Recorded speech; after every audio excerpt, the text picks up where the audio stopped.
et harnachement, etc. Il y avait, ça nous intéresse le plus pour le moment, des très gros vases qui étaient à moitié enterrés. Si vous pouvez suivre la coupe là, là c'est la tête de la madame. Ici il y a le gros vase et ici bon, il y avait encore du porc et du bœuf, etc. Tout ça pour bien manger après la mort. Et puis les éléments de parure dont je donne quelques exemples. Bon, ces vases, ils sont là maintenant. Ça c'est l'ensemble des vases de la tombe. Des vases qu'on appelle carénés, tricon, tri, tronconnés, c'est comme ça. Hein.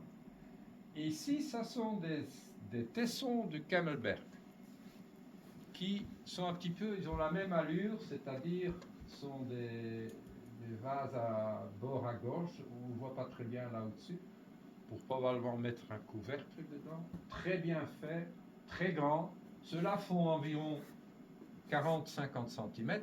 Ceux du Camelberg vont jusqu'à 1 mètre d'auteur, 1,20 m d'ouverture. Mais on n'en a pas un qui est entier, on n'a même pas le profil entier, on l'a plus ou moins. Et encore un swastika là. Ça va? Ah, combien de 5. Et voilà, donc on pense que ça sont les vases de Haine-Marne, donc je vous ai montré une tombe. Et donc du Camelberg, ça ressemble, plus ou moins c'est le même profil, mais c'est plus grand.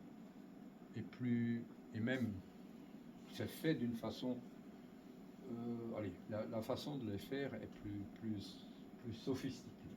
On a appelé ça cameloir. Pourquoi cameloir? Parce qu'on trouve ces mêmes vases au Camelberg, à Coïgambos, ça c'est Courtrai, et encore à des endroits sur d'autres collines, mais surtout ici aussi, au Plain en Coin, au sud de l'île, et à Elversele, près d'Anvers. Donc, qu'est-ce que c'était ces fameux vases du Camelberg? Il faut savoir qu'un vase comme ça pèse vide 35-40 kilos. Hein. Donc si on le remplit avec quelque chose, il va peser je ne sais pas combien, et il faut l'amener du Camelberg jusqu'à Elversele par un ruisseau, je vais vous le montrer, puis la Lys, et puis l'Escaut, qui n'était pas aussi droit qu'il est maintenant.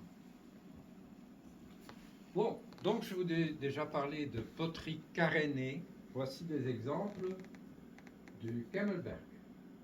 Donc comment ça sont des formes carénées, donc une situle à gauche, situle, on peut dire un seau, hein. C'est la même chose. Et ici un gobelet.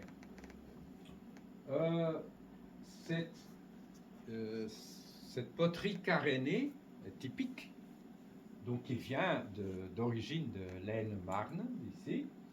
Ici, c'est une carte très récente. Les Néerlandais sont occupés à rechercher tous les sites où ils ont trouvé de la poterie carénée. Alors, vous voyez évidemment, il y en a le plus dans le groupe Champagne et Marne, mais il y en a beaucoup ici aussi, nord de la France, Camelberg, et il y en a pas mal là-bas aussi. La plupart de ces poteries carénées sont faites sur place, mais il y en a qui sont importés de l'Aisne-Marne.